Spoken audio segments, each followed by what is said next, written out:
Business చేసేటప్పుడు profits రావడం ఎంత ఇంపార్టెంటో ఆ ప్రాఫిట్స్ ఎలాంటి లీగల్ లిటిగేషన్స్ లేకుండా తెచ్చుకోవడం అంతే ఇంపార్టెంట్.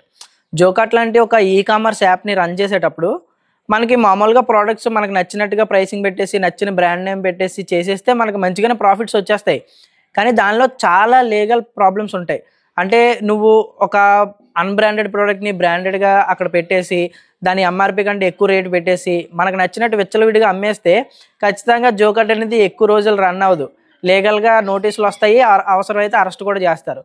సో ఒక కామర్స్ యాప్ అనే కాదు, ఏదైనా ఒక బిజినెస్ చేసేటప్పుడు దానికి ఏ ఏ ట్యాక్స్ రూల్స్ వర్తిస్తాయి, దానికి ఏమేమి ట్రేడ్ రూల్స్ వర్తిస్తాయి, ఏదైనా కాపీరైట్స్ ఉల్లంఘన జరుగుతుందా, ఇలా ప్రతిదీ మనం చెక్ చేసుకొని మన యాప్ ద్వారా ఎలాంటి లీగల్ ఇష్యూస్ రాకుండా ఉండేటట్టు చేసుకోవాలి. సో జోకాట్లో కూడా నేను అలాంటి రిస్క్ తీసుకోవాలనుకోవట్లేదు. మన యాజ్ ఏ స్టార్టప్ మనకి పెద్ద లాభాలు రాకపోయినా పర్వాలేదు, ఎలాంటి లీగల్ ఇష్యూస్ రాకుండా మెల్లగా వెళ్తే చాలు. సో మీకు తెలిసిన ఎవరైనా లీగల్ ఎక్స్పర్ట్ కానీ ఇలాంటి taxation and copyrights, trade marks ఇట్లాంటి విషయాల్లో ఎవరైనా ఎక్స్పర్ట్ ఉంటే నాకు ఖచ్చితంగా రికమెండ్ చేయండి. నేను వాళ్ళతో ఒకసారి మాట్లాడతాను. చాలా డౌట్స్ ఉన్నాయి. Thank you.